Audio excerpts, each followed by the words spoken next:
أستغفر الله رب البرايا أستغفر الله من الخطايا ربي زدني علما نافعا ووفقني عملا صالحا يا رسول الله سلام عليك يا رفيع الشان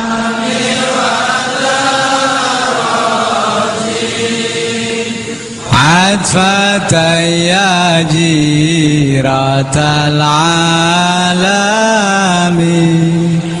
يا أهيل الجود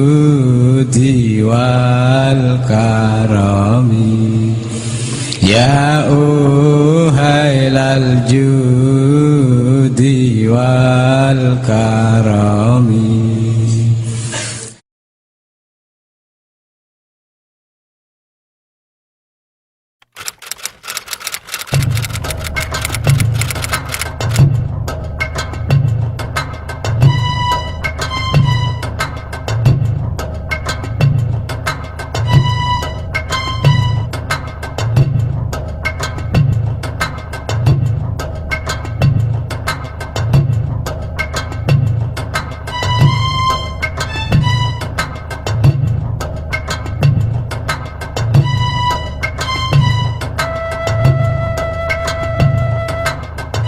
Komite Hijaz itu dibentuk ketika Saudi Arabia, Raja Saud itu mengundang semua orang Islam di seluruh dunia akan mengadakan muktamar di Mekah. Komite Hijaz artinya komite untuk menangani masalah praktek keagamaan di negeri Hijaz. Hijaz itu nama lain dari Mekah Madinah. Jazirah Arabia sebelah barat yang meliputi Mekah, Madinah, Jeddah dikuasai oleh pasukan tentara Wahabi yang langsung dipimpin oleh Raja Abdul Aziz bin Abdurrahman bin Muhammad bin Saud. Maka mereka melakukan hal-hal yang bertentangan dengan prinsip Ahlussunnah wal Jamaah, yaitu membongkar situs-situs sejarah, bahkan sampai kuburan-kuburan para sahabat. Di Ma'la itu ada kuburannya Sayyidah Khadijah, Asma binti Abu Bakar, Abdullah bin Zubair, ulama-ulama semua dibikin rata dengan tanah. Kemudian situs sejarah juga dibongkar, makom Syafi'i, tempat mengajarnya Imam Syafi'i. Terakhir akan membongkar makom Hadrati Rasul SAW dan Sayyidina Abu Bakar Umar. Baru Kiai Hasyim Asy'ari, Kiai Wahab, dan kiai-kiai tersentak mendengar bahwa kuburan Nabi Muhammad akan dibongkar. Segera dibentuk Komite Hijaz.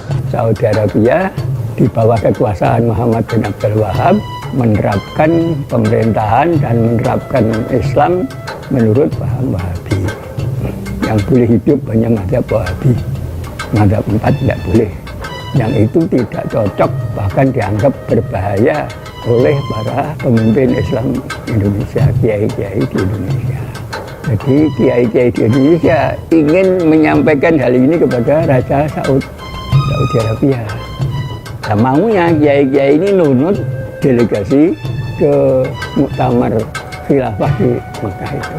Tapi kemudian tahu-tahu nama Kiai Wahabi, alasannya karena kiai pesantren belum punya organisasi. Penghapusan nama Kiai Wahabi ini menimbulkan kekecewaan, ya katakanlah mungkin juga kemarahan di kalangan pesantren. Maka kiai-kiai berkumpul, kesimpulannya kiai-kiai terutama di dalam Komite Hijaz merasa wajib harus ada organisasi para ulama Ahlussunnah wal Jamaah di Indonesia. Nah, maka organisasi itulah yang kemudian disebut Nahdlatul Ulama. Begitu akan berangkat ke Saudi Arabia, delegasi Komite Hijaz ini sudah atas nama Nahdlatul Ulama. surat yang dibawa oleh Kiai Wahab kepada Raja Saudi juga sudah atas nama Nahdlatul Ulama.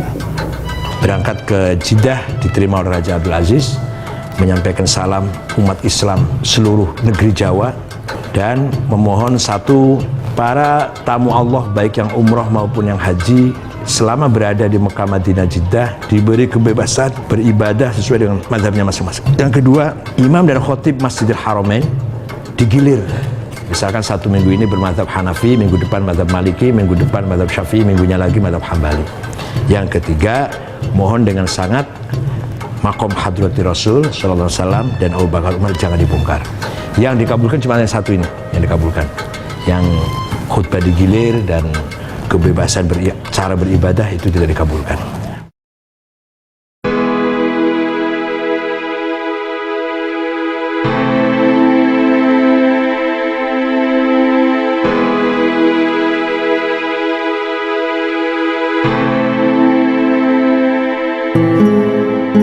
Kalau NU sebagai organisasi memang mulainya tahun 26 ya. Tapi NU sebagai komunitas saya pikir mulai jauh sebelum itu. Jadi penganjur Islam Ahli Sunnah wal Jamaah yang mendirikan pesantren-pesantren adalah mereka yang pertama kali mencerdaskan rakyat yang tinggal di Nusantara. Bahkan sesungguhnya kalau secara ilmu organisasi sudah lama umat pesantren ini siap membuat Nahdlatul Ulama. Nahdlatul Wathon itu salah satu organisasi yang dibentuk oleh Kiai Wahab dan teman-temannya sebelum NU lahir. Sebenarnya Kiai Wahab sebagai inspirator ingin mendirikan organisasi santri lah. Tahun 14 matur atau menyampaikan inspirasinya kepada Kiai Hashim belum diizinkan. Maka sebagai cikal bakalnya berilah taswir afkar, mencari format berpikir yang pas untuk umat Islam Indonesia. Dan yang kedua, Nahdlatul Tujar, kebangkitan para pedagang santri. Kiai-kiai terutama Kiai Wahab itu mempersiapkan umat ini dalam hal ini menumbuhkan budaya organisasi. Karena itu tadi trauma, dihina, dilecehkan orang karena tidak punya organisasi. Lalu para pendiri NU itu berpikir, ini kalau ditanzim, ditata dalam suatu organisasi, alangkah lebih sangkil dan mangkusnya khidmah ini. Nah, Sayyidina Ali ngendika, yang batil saja bisa mengalahkan yang hak kalau yang batil ditata dengan rapi dan yang batal tidak. Maka lalu jamaah yang sama di mana-mana ini diwadahi jamiah yang namanya Nahdlatul Ulama. Tahun 26 itu Kiai Hasyim Asy'ari bersedia menjadi Rais NU dan oleh Kiai Wahab diberi jabatan Rais Akbar. NU lahir tahun 26 itu adalah menstrukturkan yang kultural. Karena itu ada semacam gap antara wadah dan isinya. Wadahnya modern, isinya tradisional.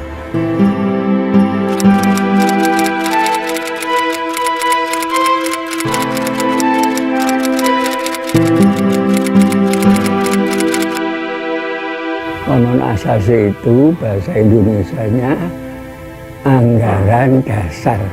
Konon itu anggaran, undang-undang, asasi itu dasar. Kemudian biasanya anggaran dasar itu didahului oleh muqaddimah atau pendahuluan. Muqaddimah konon asasi itu pertama kali diucapkan oleh Hadratus Syekh Hasyim Asy'ari ketika akan membuat anggaran dasar. Dan pidato itulah yang kemudian menjadi muqaddimah Qonun Asasi. Jadi Qonun Asasi sebenarnya adalah patokan strategis untuk NU di mana melandingkan agama ke Indonesia. Kenapa NU harus punya anggaran dasar, punya Qonun Asasi? Karena kalau tidak punya Qonun Asasi, NU tidak akan punya hak badan hukum reh marsun. Ketika datang pengesahan dari pemerintah Belanda, Konun Asasi itu juga dipidatokan lagi mukadimah itu oleh Mas Ari. Yang saya tangkap dari mukadimah Konun Asasi itu pertama iman dan takwa, kedua persatuan di kalangan kaum muslimin, juga itu masalah kehidupan bermadhab. Oleh karena itu apapun yang terjadi, apa yang tercantum dalam mukadimah Konun Asasi tidak bisa berubah. Muktamar kapan saja tidak bisa merubah mukadimah Konun Asasi.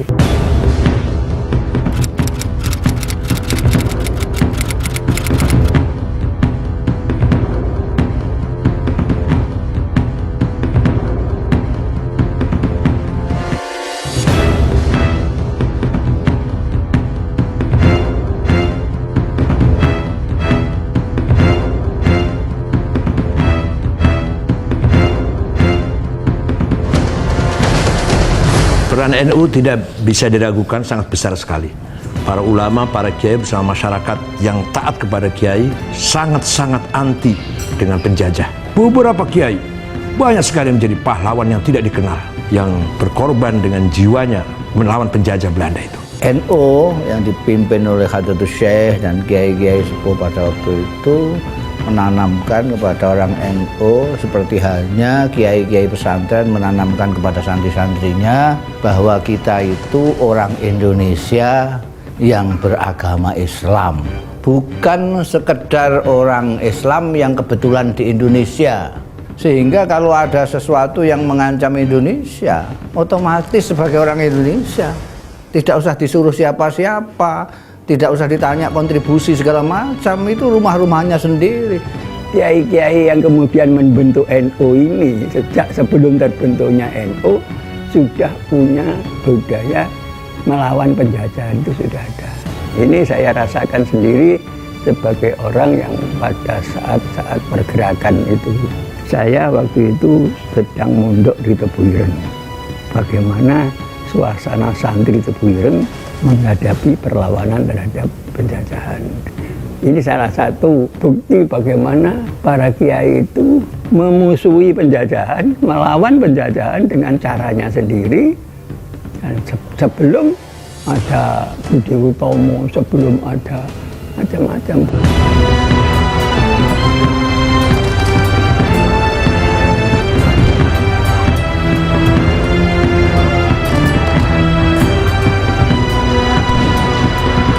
Karena saya kira itu tidak hanya sekedar penghormatan pada matahari, lalu memakai rukuk segala macam, itu sudah keterlaluan.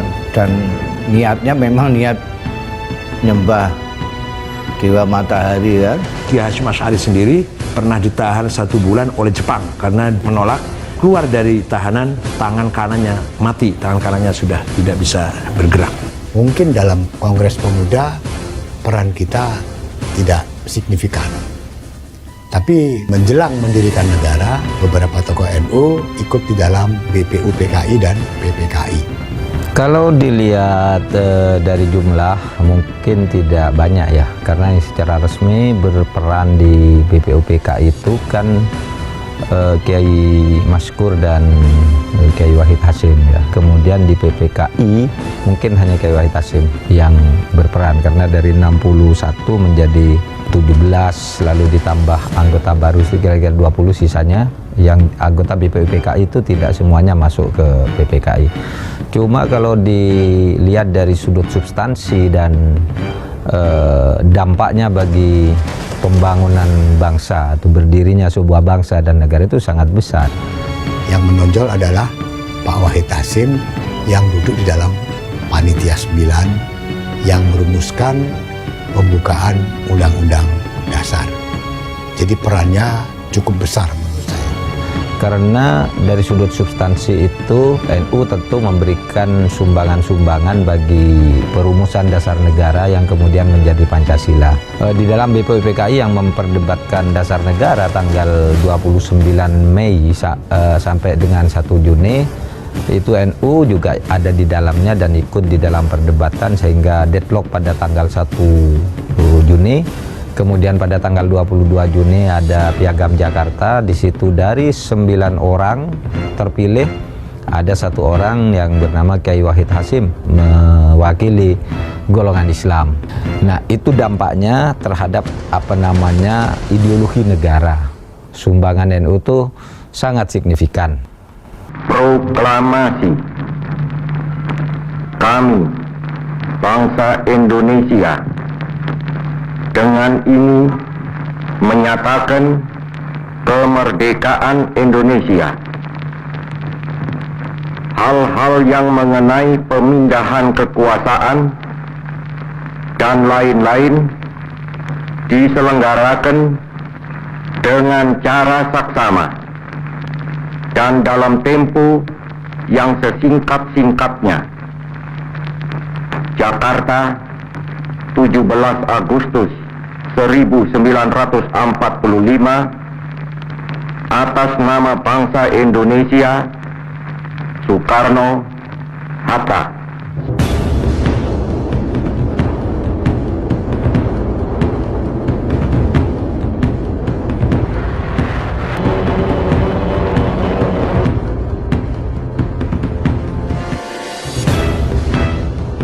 Tanggal 10 November 1945, ketika Nika datang menyerang Surabaya dipimpin oleh Jenderal Malabi, maka Bung Karno, Pak Hatta, Jenderal Sudirman mengirim utusan bertamu kepada Kiai Hasyim Asy'ari di Tebuireng, Jombang.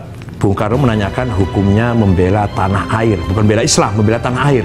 Kiai Hasyim Asy'ari mengumpulkan para ulama, jaringan-jaringan ulama di kontak semua, kumpul di Tebuireng tanggal 20 sampai 22 Oktober tahun 45. 2 hari 2 malam diskusi yang melahirkan resolusi jihad Hasyim Asy'ari.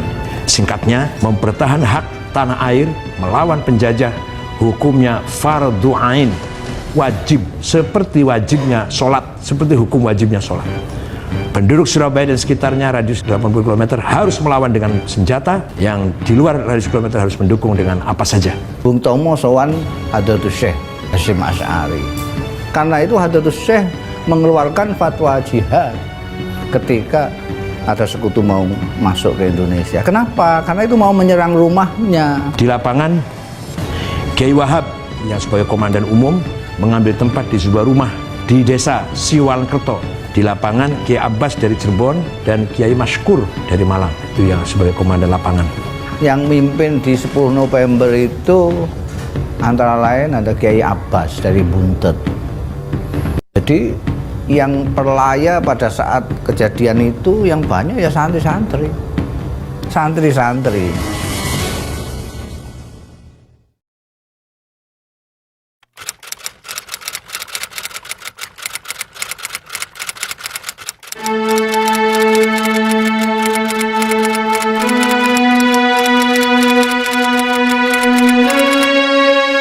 Kalau kita melihat Kiai Wahid Hasyim dari sudut itu, menurut saya ada dua hal.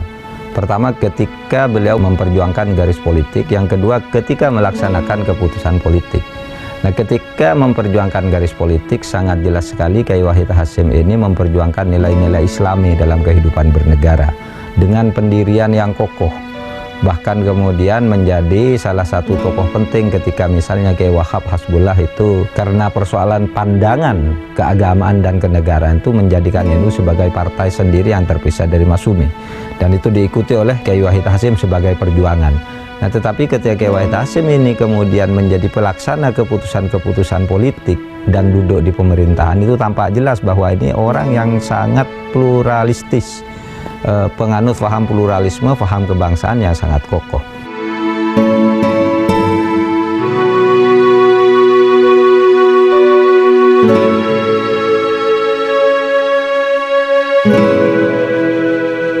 Fatayat dan Muslimat NU ini mempertahankan prinsip-prinsip Islami, cara berpakaian, cara menjaga keutuhan keluarga dengan akhlak yang mulia. Berdiri di Purwokerto tanggal 29 Maret 1946. Pertama kali ketuanya yaitu namanya Ibu Mahmudah Mawardi. Fatayat didirikan pada tanggal 24 April tahun 50 di 3 kota pertama kali, Surabaya, Sidoarjo, Gresik. Pendirinya juga 3 orang, Ibu Murtasiyah dari Surabaya, Ibu Huzaimah Mansur dari Gresik, dan Ibu Aminah Mansur dari Sidoarjo. Kedua organisasi ini terbentuk untuk mewadahi kebutuhan perempuan-perempuan Nahdlatul Ulama akan sebuah wadah untuk berkegiatan maupun mengekspresikan keinginan mereka untuk aktif berpartisipasi dalam masyarakat. Kalau kita melihat dalam sejarahnya, baik Fatayat maupun Muslimat sebelum terbentuknya, sebelum terwadahi ya, itu tokoh-tokohnya sudah aktif dalam gerakan perjuangan kemerdekaan Indonesia. Baik secara langsung ikut angkat senjata maupun berperan di dapur umum, aktif untuk memastikan bahwa pejuang-pejuang kemerdekaan kita itu teropeni, terawat ya. Bahkan juga yang menjadi kurir-kurir untuk mengantar pesan-pesan rahasia antara para pejuang kemerdekaan. Jadi perannya luar biasa sekali.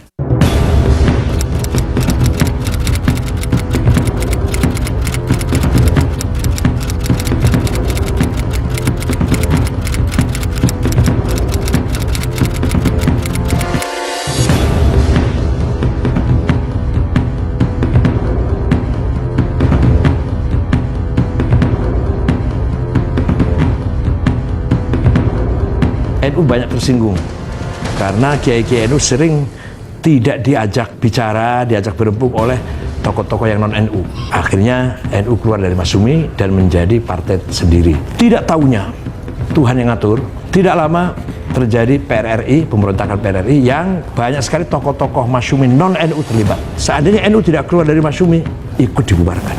Padahal waktu keluarnya NU dari Masyumi bukan karena mengetahui akan ada pemberontakan, tidak. Tapi itulah tangan Tuhan yang ikut campur menggerakkan hati para ulama NU agar keluar dari Masyumi. Ya sebetulnya hubungan itu tidak berjalan mulus karena perbedaan latar belakang.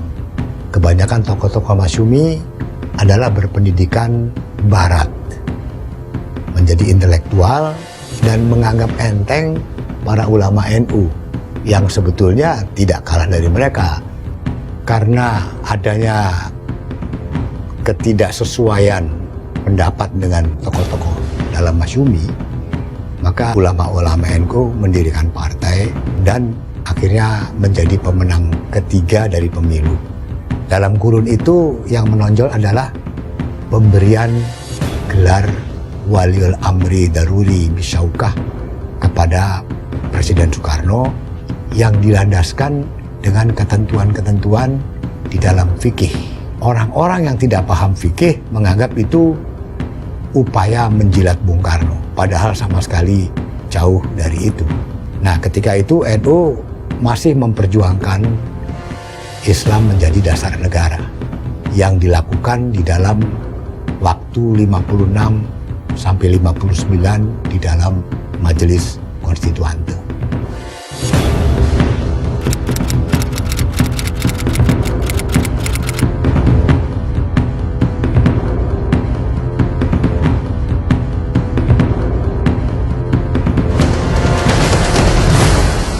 Sebetulnya masalah NU dengan PKI itu sudah jauh lebih awal ya. Tahun 48 kan terjadi pemberontakan Madiun, di mana para kiai dari berbagai pesantren dibunuh oleh orang-orang PKI. Dan itu menjadi peristiwa yang membuat NU sangat waspada. Tidak hanya NU saya pikir, juga banyak kelompok lain termasuk TNI dan pihak-pihak non-Islam. Setelah demokrasi terpimpin, setelah kembali kepada Undang-Undang Dasar 45, posisi Bung Karno kan kembali menjadi kepala pemerintahan. PKI memanfaatkan Bung Karno, dan Bung Karno pun menurut saya terlalu percaya kepada PKI. Dan ini mendapatkan perlawanan dari TNI dan juga dari umat Islam serta kelompok-kelompok lain yang tidak setuju dengan PKI. Dan itu mencapai puncaknya pada tanggal 30 September ketika G30S PKI, maka terjadilah yang kita lihat. Jadi peristiwa 65 itu harus dilihat bahwa itu konteks sejarah dan konteks pemberontakan di Indonesia. Tidak boleh hanya dilihat konteks korban daripada 65 saja. Karena adanya korban itu karena adanya pemberontakan. Itu. Dan yang di NU pun yang jadi korban juga banyak. Nah, yang jadi masalah memang adalah keterlibatan sejumlah kawan dari Ansor dalam tindakan kekerasan yang memakan korban sangat banyak. Tapi kita tidak bisa menyalahkan kawan-kawan ini karena pada saat itu kondisinya adalah perang antara membunuh atau dibunuh, dan mereka pun ditekan oleh satu kekuatan yang tidak bisa mereka lawan. Mereka harus melakukan tindakan kekerasan yang sebetulnya tidak perlu terjadi. Itu bagian dari perjalanan sejarah. Biarlah itu berlalu, bangsa ini biar bersatu. Tapi itu urusan sejarah, itu peninggalan sejarah kita nggak usah baca itu lagi. Mari kita rekonsiliasi antara sama anak bangsa ini. Nah, kita belajar dari peristiwa itu untuk tidak kita ulangi ke masa depan.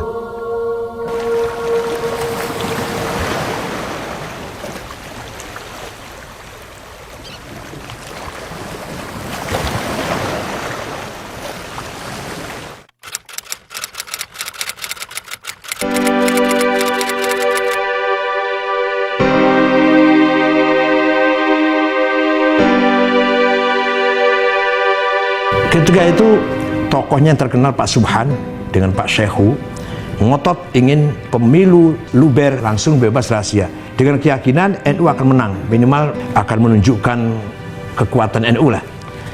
Ketika itu suasananya Pak Harto dan beberapa tokoh nasional, tokoh TNI terutama Angkatan Darat tidak berkenan kalau NU itu menjadi partai pemenang.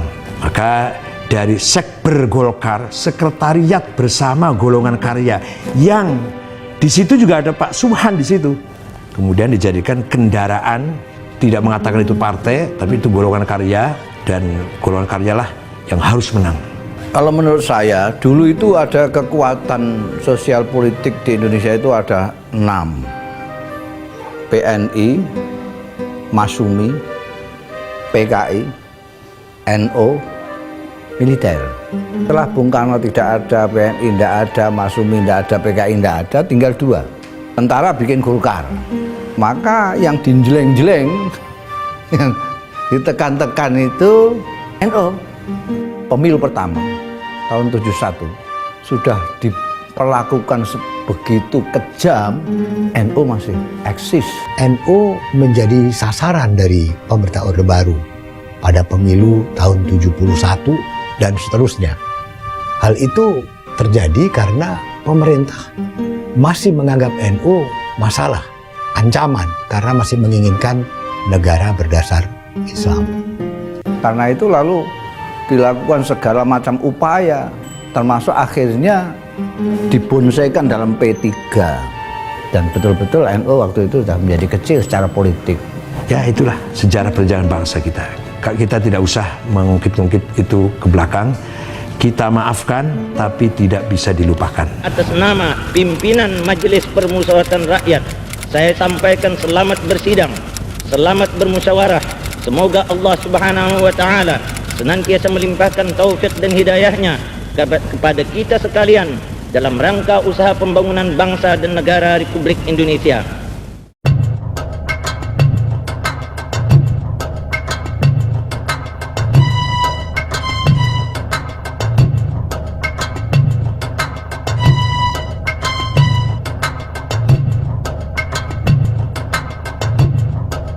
Zaman Orde Baru yang paling dilalimi oleh Orde Baru itu orang NU. Orang NU yang paling dilalimi. Agak kendor dilalimi itu sebentar saja ketika NU menerima asas Pancasila dan mengeluarkan Khitoh itu. Khitoh ini merupakan langkah besar dari NU. Maknanya adalah pertama, penyatuan wawasan NU dengan kepentingan nasional. Sehingga NU bukan lagi bagian dari partai politik. Dia harus menjadi bagian dari kepentingan nasional. NU mempunyai ijtihad, sepakat bersama Munas Situbondo dalam Munas itu bahwa NU keluar dari partai politik, kembali ke khitoh NU, yaitu pertama kali NU dibangun oleh Kiai Hasyim Asy'ari bukan sebagai partai politik, sebagai organisasi keagamaan dan kemasyarakatan. Penerimaan NU terhadap Pancasila pada tahun 83 di Munas Alim Ulama yang diperkuat dengan Muktamar tahun 84 tidak ada lagi masalah itu. Dan itu penerimaan itu adalah menurut saya awal baru dari hubungan antara Islam dan Indonesia. Gus Dur sama Kiai Ahmad Siddiq itu mempunyai diplomasi yang bagus sekali, sehingga bisa meyakinkan Pak Harto bahwa Hitoh ini akan lebih baik, dan ternyata dimanfaatkan betul sama Pak Harto. Hitoh ini untuk menghalang-halangi orang untuk berpolitik praktis saja itu. Hitoh Nahdlatul Ulama itu berarti menata kembali Nahdlatul Ulama menurut cita-cita semula. Itu pokoknya ke sana. Ya, noto masalah dakwah, masalah ibadah, masalah paham keagamaan, dan lain-lain. Juga noto bagaimana sikap kenegaraan kita, dan lain-lain, termasuk juga bagaimana sikap kita terhadap politik. Hitoh Nahdlatul Ulama ini pada prinsipnya adalah menunjukkan ini loh, garapan-garapannya pendahulu-pendahulu kita dulu yang harus dilaksanakan secara baik, secara organisatoris, secara bagus. Karena Hitoh itu lahir pada zaman Indonesia sedang ribut berpolitik, ya. Banyak penafsir Hitoh yang berdasar atas kepentingan. Karena momen pada waktu itu momen politik, sehingga Hitoh sampai sekarang ini ada Rois Suriah yang mempunyai pikiran bahwa Hitoh itu karena politik. Dulu ada Majelis 24 yang terdiri dari kiai-kiai, dari tokoh-tokoh muda dan lain sebagainya yang mengadakan diskusi yang intens mengenai gimana NU ini kok jadi khidmahnya kepada umat kok tidak seperti dulu-dulu. Akhirnya Majelis 24 ini membentuk tim 7. Tim 7 yang diketuai oleh Gus Dur. Di dalam Hitoh itu disebutkan bahwa khidmah Nahdlatul Ulama bisa berhasil dengan baik tergantung kepada pimpinan, pengurus dan warga NU di dalam menjalankan Hitoh Nahdlatul Ulama ini. Kita ingatkan 94 Orde Baru melalui Kasat waktu itu ingin mencegah supaya Gus Dur tidak terpilih di dalam muktamar di Cipasung. Pak Harto itu tidak ingin NU dipimpin oleh orang NU, itu kan sudah keterlaluan. Di Cipasung itu tidak boleh orang NU milih tokohnya sendiri. Ya masuk-masukkan orang yang nggak jelas nasabnya di NU supaya mimpin NU. Upaya itu tidak berhasil. Di situ kita melihat bahwa kemandirian NU tetap terjaga karena kita juga utuh. Walaupun kita dipengaruhi orang lain, ditekan orang lain, tapi kita punya kemandirian.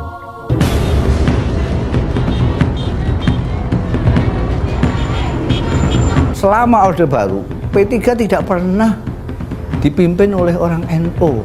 Padahal mayoritas P3 itu orang NU yang pada waktu pemilu 55 menjadi 3 besar setelah PNI dan Masyumi. Sedangkan MI yang ikut nunut itu selalu mimpin P3. Setelah Gus Dur menjadi ketua umum PBNU, karena kapasitas Gus Dur yang begitu hebat, maka akhirnya Gus Dur muncul sebagai tokoh utama dari masyarakat sipil Indonesia. NU pun menjadi kekuatan utama masyarakat sipil karena ada Gus Dur. Ketika pimpinannya itu Gus Dur, maka otomatis terutama anak-anak muda wawasannya menjadi sangat luas karena yang mimpin Gus Dur yang mempunyai wawasan luas. Jadi tergantung siapa yang mimpin. Kalau kita lihat kenapa orang begitu menghormati Gus Dur, karena ibadah-ibadah sosialnya itu keikhlasannya menurut saya tinggi, sehingga Tuhan menggerakkan hati orang-orang itu untuk menghormati Gus Dur. Kalau pemimpin NU tidak ikhlas, NU tidak akan berhasil sampai kapanpun. Coba bayangkan orang seperti Gus Dur tuh belusuan ke pesantren-pesantren, bertemu rakyat, bertemu LSM gitu, dan nunggu laporan-laporan dari orang di level yang langsung di bawahnya, tapi turun sendiri. Kiai Wahid Hasyim juga dulu begitu, Saifuddin Zuhri juga begitu kan. Itu ditunjukkan sikap seperti itu oleh Gus Dur tanpa tendensi yang bisa dinilai itu hanya untuk pencitraan. Gus Dur itu tidak peduli ketika diberitahu misalnya, Gus jangan gitu, nanti Gus Dur malah dukungannya kurang. Tidak peduli dia, saya tidak butuh soal-soal begitu katanya.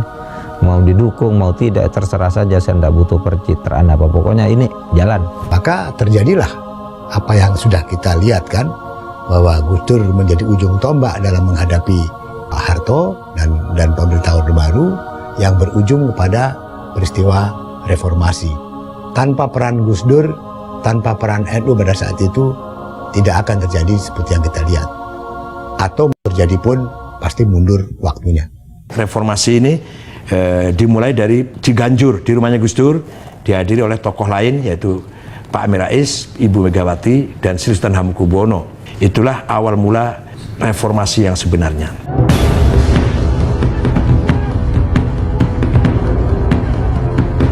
Alhamdulillah wassalatu wassalamu ala Rasulillah Sayyidina Muhammad ibn Abdullah sallallahu alaihi wasallam. Kesini karena ini anti kekerasan.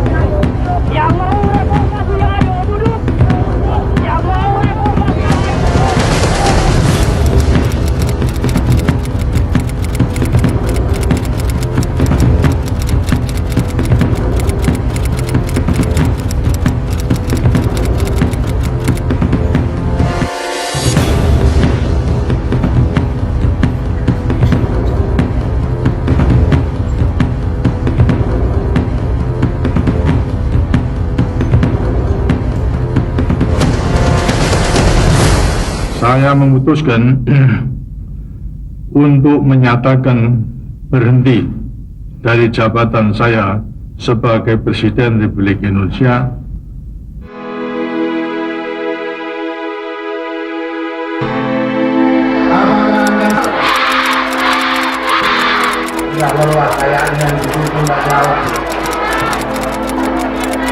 Ayo kita ulang, PKB membela yang benar. Dibentuk PKB itu tanggal 23 Juli tahun 98, setahun sebelum pemilu. Jadi dadaan kemudian ikut pemilu. Yang mengajak saya Gus Dur. Nah, pertama kali yang saya tanyakan, loh Gus Dur kan menghitohkan NU, kok sekarang bikin partai? Apa tidak kontradiksi? Maka penjelasannya begini, yang kita hitohkan itu adalah NU sebagai jamaah dan jami'iyah. Ini harus menempati posisi hitoh yang hubungannya itu bukan NU partai tapi NU bangsa. Tetapi sistem nanti di reformasi ini akan bertumpu kepada partai politik. Nah, kalau NU tidak mempunyai partai politik, maka aspirasinya tidak akan disalurkan berikut mindset politik kebangsaannya. Nah, terus bagaimana hubungannya dengan hitoh? Kita pisah. Karena ketika itu orang NU sebagai komunitas bisa digerakkan, maka PKB dapatnya besar. Ketika dapat besar, anak-anak kita banyak yang jadi DPR, DPRD, ada jadi menteri, ada jadi panitia ehod, Gus Dur sendiri jadi presiden, dan begitu kan, sebagai hasil daripada jembatan ini tadi. Bismillahirrahmanirrahim. Sebagai presiden terpilih berdasarkan ketetapan MPR RI nomor. Bagi NU secara formal prestis ya, saya kira itu sangat penting karena kemudian itu tadi ternyata orang NU itu bisa menjadi presiden yang dikehendaki oleh rakyat. Itu satu, bagi NU secara formal prestisius, tapi secara material NU tidak dapat apa-apa sebenarnya kalau mau menghitung material. Kalau bagi bangsa ini yang terpenting, Gus Dur memperkuat visi kebangsaan kita. Gus Dur menunjukkan bahwa NU itu harus menjadi jangkar pluralisme jangkar kebinekaan kita, jangkar kebangsaan kita. Itu ditunjukkan oleh Gus Dur. Gus Dur mikirnya bukan NU, mikirnya Indonesia. Dia bersakit-sakit diterima asal untuk Indonesia. Sekarang ini persoalan kita politik sudah sangat transaksional.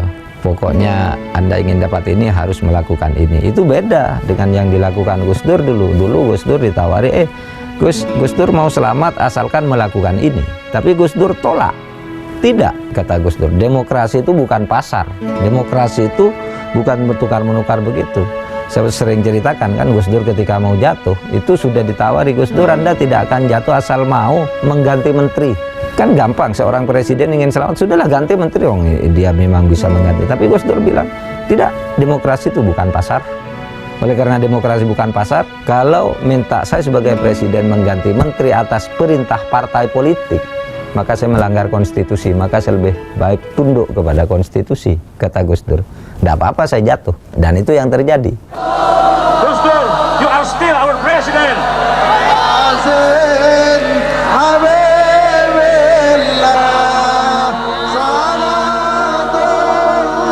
Pada waktu itu ya NU tentu mengalami pukulan secara moral ya, karena presiden Indonesia yang dibangga-banggakan oleh NU lalu jatuh dengan cara tragis seperti itu.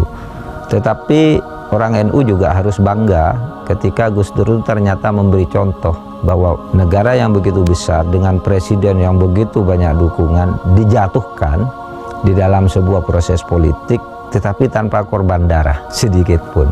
Anda tahu jatuhnya Pak Harto misalnya, itu makan korban Semanggi, makan orang-orang diculik yang hilang 14 orang sampai sekarang tidak ketemu. Bung Karno jatuh juga tuh lebih parah lagi, mengorbankan darah manusia begitu banyak, konflik PKI dengan rakyat, dengan angkatan darat itulah kan, lalu ratusan ribu orang meninggal menjadi korban sampai kemudian menjatuhkan Bung Karno. Zaman Gus Dur coba Anda lihat, tidak ada satupun orang meninggal ketika Gus Dur jatuh. Karena apa? Karena Gus Dur sendiri sudah menyatakan tidak masuk akal kalau hanya mempertahankan kekuasaan itu harus mengorbankan nyawa seseorang. Sehingga Gus Dur pada waktu itu bahkan sebelum jatuh sudah mengutus saya ke berbagai tempat di Jawa Timur dan Jawa Tengah yang punya kantong-kantong pendukung fanatik. Saya datangi kiai di sana, saya datangi tokoh-tokoh di sana untuk memberi pesan Gus Dur, tidak usah merencanakan membela Gus Dur ke Jakarta. Pada waktu itu kan sudah siap pasukan berani mati kan, dari Jawa Timur, dari Jawa Tengah udah datang ke Jakarta. Nah kalau Gus Dur mau, ya dibiarin aja gitu kan, pasti terjadi pertumpahan darah. Mungkin orang berhasil saja menjatuhkan Gus Dur, tapi dengan cara yang berat. Kalau Gus Dur mau melawan pada waktu itu.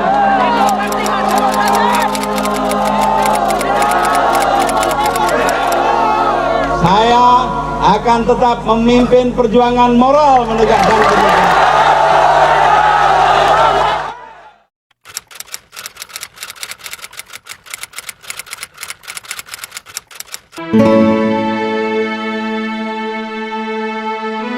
ICIS itu singkatan dari International Conference of Islamic Scholar. Kalau di bahasa Arab kan itu Al-Mu'tamarud Duwali lil Ulama wal Musaqqafin al-Muslimin. Saya bentuk tahun 2003. Ketika itu masih panas-panasnya serangan-serangan barat terhadap Islam, sehubungan dengan perang terhadap terorisme yang dimulai semenjak 9/11, jadi tanggal 11 September, yang menjadi misinya dua. Pertama, Islam yang rahmatan lil alamin. Maksudnya untuk mengembalikan citra Islam tidak seburuk yang orang barat menyangka. Satu, dikembalikan kepada Islam yang sesungguhnya. Yang kedua, kita membawakan Pancasila sebagai cara orang Islam dan lintas agama di Indonesia untuk bernegara, tidak merugikan agama sekalipun bukan negara agama. ICIS sama sekali tidak mengadopsi pikiran dunia manapun kecuali moderasi model Nahdlatul Ulama, dan ternyata oleh dunia itu diterima. mengapa konflik itu terjadi. Nah, ternyata konflik itu terjadi berbagai macam sebab. Tidak hanya sebab agama, tapi yang penting adalah sebabnya karena menyalahgunakan agama, dia tidak mengerti agama, atau faktor-faktor non-agama yang diagamakan.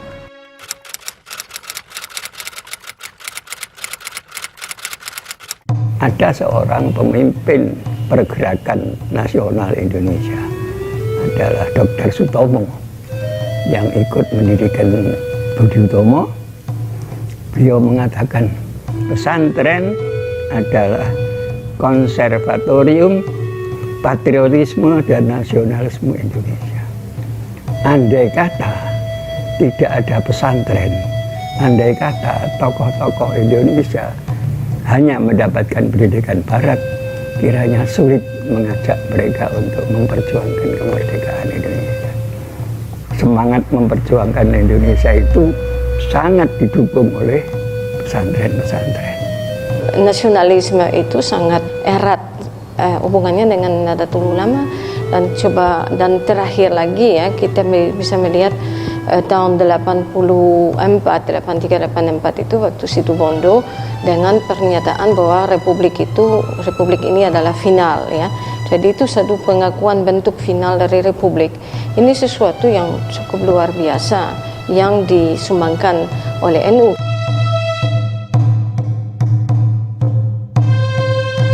Orang NU itu orang Indonesia yang beragama Islam, bukan orang Islam yang kebetulan di Indonesia.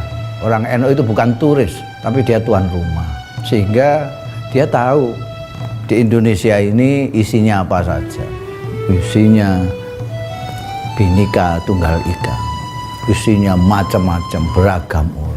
Islam yang majemuk ini diberi warna-warna Islam yang penuh kesejukan, penuh persaudaraan, sehingga konsep kebangsaan kita itu lalu mudah difahami dari pandangan NU, kemudian juga dikristalisasikan di dalam ideologi negara dan konstitusi yang penegakannya juga kemudian bisa dipaksakan oleh negara sebagai satu faham kenegaraan gitu. Kalau dalam konteks agama dengan negara, tadi sudah kita menerima Pancasila, dan NU juga menjadi pelopor dari masuknya sejumlah aspirasi umat Islam. Dan sekali lagi kita tidak bisa menafikan peran Gus Dur untuk meletakkan dasar-dasar adanya demokrasi di Indonesia yang berujung kepada reformasi. Gus Dur itu punya andil besar sekali dalam keterbukaan pemikiran orang-orang NU muda. Dia memberi satu kepercayaan diri dan juga perlindungan kepada pembaruan di dalam NU. Ya, Gus Dur itu selalu memikirkan bahwa yang bisa mengkontribusi sesuatu justru itu adalah orang-orang keluaran pesantren.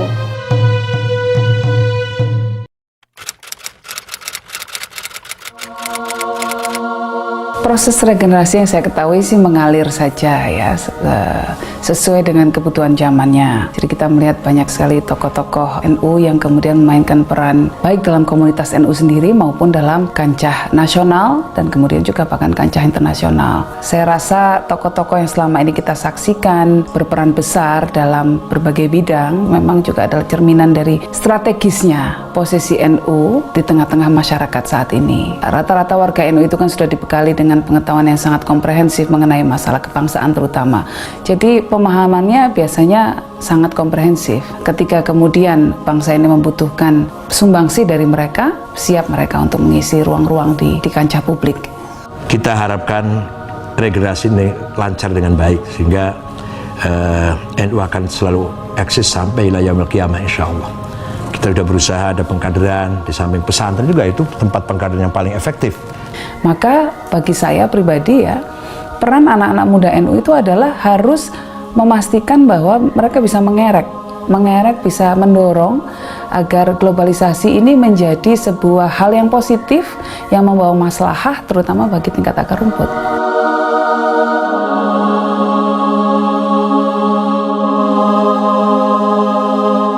Ya sebenarnya nilai yang dibawa oleh NU banyak ya. Tapi kalau ditanyakan secara singkat saya kira ya bahwa yang terpenting mungkin adalah kemampuan untuk adaptasi pada konteks lokal. kepada kebudayaan lokal ya. Warga NU selain harus berbangga juga harus menjaga warisan ini sebagai warisan para tokoh-tokoh NU juga ya, sehingga Indonesia akan tetap menjadi satu bangsa yang kuat dalam ikatan kebinekaan, dalam ikatan pluralisme yang sekarang ini menjadi sangat relevan untuk selalu dikampanyekan lagi.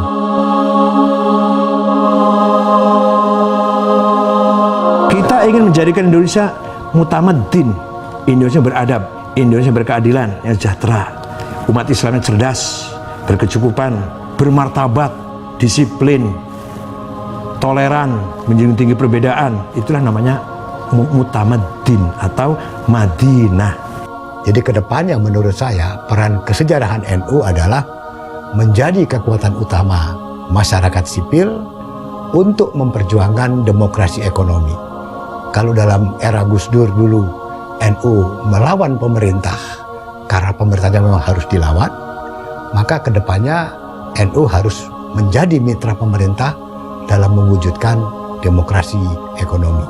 Astaghfirullah Rabbal baraya, Astaghfirullah minal khataya, Rabbi zidani ilman nafi'a wa wafiqani amalan sholihan. Kita telah kehilangan salah seorang putra terbaik bangsa, seorang guru dan bapak bangsa, dan seorang negarawan terhormat.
Ilailas tulil firdausi ala pala aqwa ala naril jahimi